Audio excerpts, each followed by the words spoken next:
Salut la compagnie, c'est Jules Melon et aujourd'hui on se retrouve pour un petit podcast bonus sur un film sorti chez nous ce mercredi, mais déjà disponible depuis pas mal de temps, notamment dans son pays d'origine, où il est sorti fin 2025, à savoir Orphelin ou en version originale Arva, qui est donc ici une œuvre hongroise en coproduction avec la France, l'Allemagne et le Royaume-Uni. C'est réalisé par László Nemes, dont je découvre ici l'univers et pourtant, il en a fait un de très connu de film, à savoir Le Fils de Saul, qui je crois avait été un peu controversé, ou du moins avait divisé, puisqu'il y avait un rapport très esthétique par rapport à la Shoah, et vous savez que depuis le Travelling de Capot, ça fait débat. Mais je ne vais rien dire sur une œuvre que je n'ai pas encore vue. Et ici au casting, on retrouve dans le rôle principal, qui est un enfant, enfin un adolescent en tout cas, le jeune Boitorian Barabas, qui joue Andor. Il y a aussi la mère interprétée par Andrea Vašković. La meilleure amie du fiston, c'est Elige Jabo. Désolé des prononciations un peu douteuses, parce que je ne parle pas du tout le hongrois. Et il y a un certain Grégory Gadebois. Ah, mais c'est Grégory Gadebois. Oui, non, mais je plaisante un petit peu. Oui, nous avons notre Grégory Gadebois national ici. Coproduction française oblige peut-être. Alors attention, il ne parle pas hongrois, il est doublé là.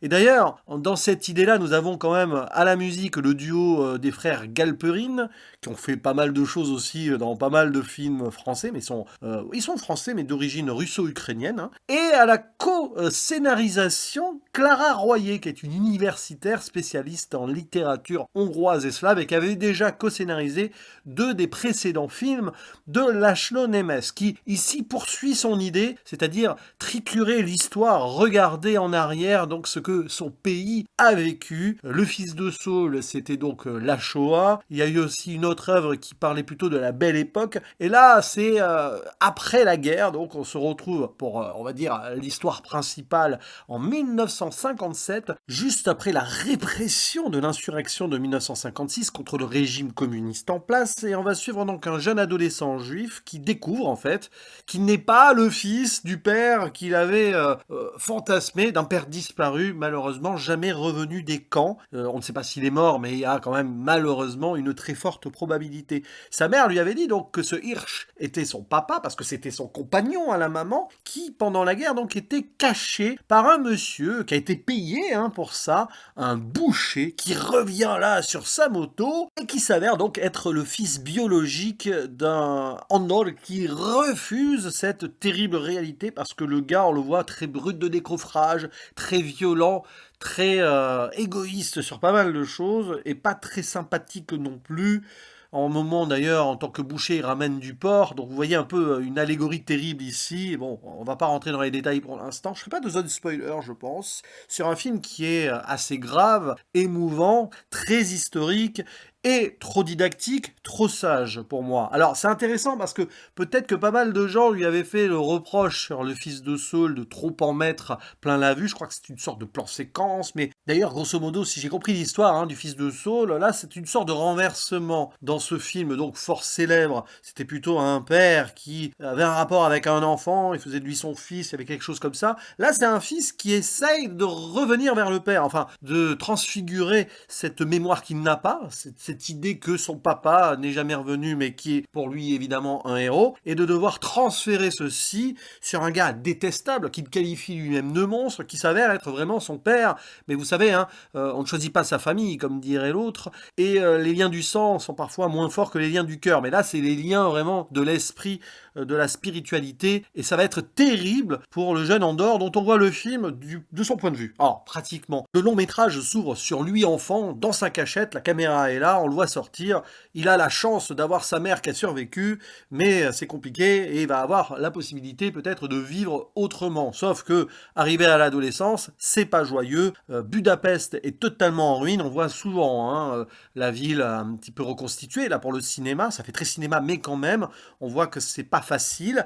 Il y a donc vraiment une répression du régime communiste, il y a des gens qui sont un peu recherchés, on voit donc Andor avec sa meilleure amie cacher une arme, la meilleure amie en question à un grand frère, visiblement dans l'opposition, qui est caché aussi. Il y a toute une atmosphère de tension et de terreur, là, mais très vite, en fait, c'est paradoxal, parce que Lachlan Nemes, il aime bien revenir sur la tragique histoire de son pays, sur le passé en tout cas, mais on va sortir aussi de cela pour la petite histoire de ce jeune garçon. C'est un petit peu risqué, et ça rend, enfin risqué dans le sens où finalement on perd un peu en profondeur sur le contexte, quand bien même c'est toujours là par le décor, par les sons bien sûr, et par aussi cette opposition-là et ce qui s'est passé dans le passé de la Seconde Guerre mondiale, mais après ça devient très linéaire, très balisé, et on ne cesse donc de suivre Andor, comme ça on le voit marcher très nerveusement, un peu artificiellement, comme un robot qui n'a pas pu avoir l'humanité qu'il aurait aimé avoir, enfin vous voyez ce que je veux dire, il doit être dans l'urgence perpétuelle, et donc oui, il déambule à droite à gauche, en marchant très vite, hein, dans les ruines, un peu, il y a l'histoire de moto évidemment à un moment, puisque le boucher en question est sur sa moto. C'est marrant parce que j'ai pensé à Delicatessen, où il y a déjà un boucher jugé monstrueux, dans une sorte de tonalité sépia de la photographie, là, le chef-op, on va le citer, c'est Matthias Erdely, pardon, et oui, j'ai pensé à ça, mais remarquez, hein, Delicatessen, c'était une dystopie post-guerre aussi, peut-être que c'est une des influences indirectes, ou visuellement seulement, de Lachlan Nemes.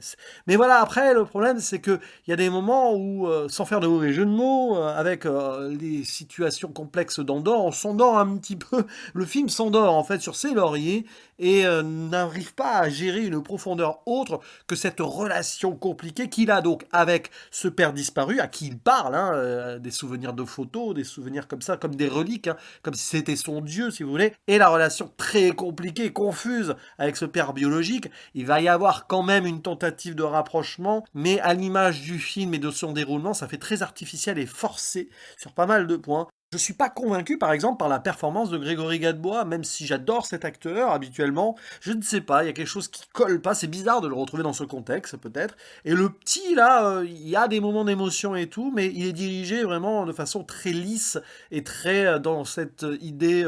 Oui, je le disais tout à l'heure, une sorte de ado-machine là qui arrive, qui a du mal, voilà. Il y a des moments, ça fait très bizarre la façon dont il parle, je trouve, notamment à son père qui est pas là.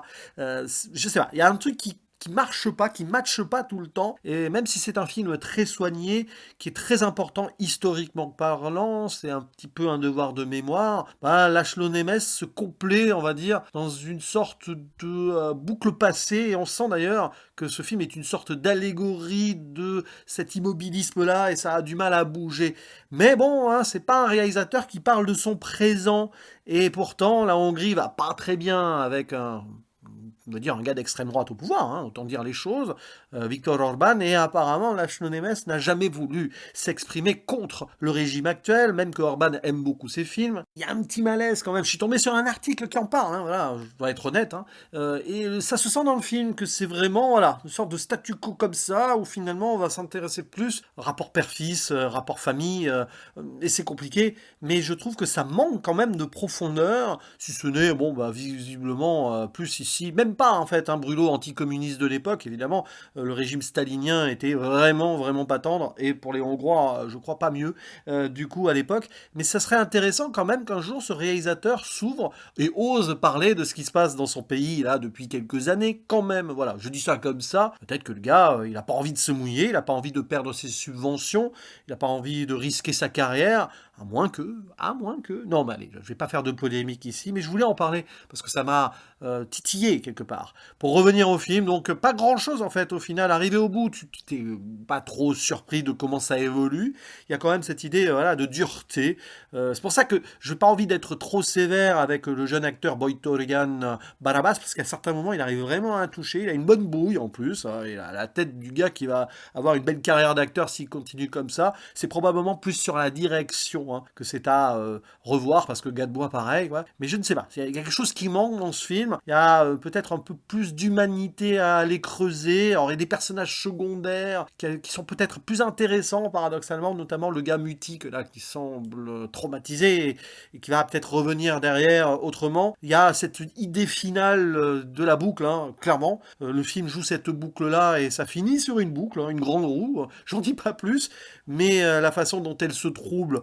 renvoie évidemment aux origines du jeune garçon. Je ne sais pas quel serait le message derrière, mais bon. Évidemment, c'est un film qui renvoie à toute cette haine d'époque, et même après la fin donc de cette Seconde Guerre mondiale, on voit à un moment des enfants, hein, qui en veulent à Andorre parce qu'il est juif. Donc il y a toujours ce mal-là inhérent et donc de transmission. Mais là aussi, c'est que du filigrane. Et au final, à l'image du film, par moment, on ne fait que déambuler dans les ruines de ce passé, de cette histoire qui nous est montrée là. Et c'est pas plus passionnant que cela, quand bien même le film sait avoir ses moments d'émotion. Hein. C'est quand même plutôt une bonne œuvre d'ensemble, mais ça ne sera pas, on va dire, impérissable. N'hésitez pas à dire en commentaire ce que vous avez pensé, hein, si vous avez préféré, évidemment, vous avez le droit de vous exprimer, ou si vous avez trouvé ça vraiment surfait, ou pas assez fait, je ne sais pas. Moi, je reste un petit peu hacké, mais bon, hein, c'est pas le plus mauvais film que j'ai vu cette semaine. Pour ceci, je vous renvoie à ma vidéo de vendredi 18h. Voilà, comme ça, vous chercherez. Vous verrez qu'il y a eu un peu plus pénible quand même. Hein, un autre film historique d'ailleurs. Voilà, à vous la parole. Il ne me reste plus qu'à vous dire à la prochaine. Ciao.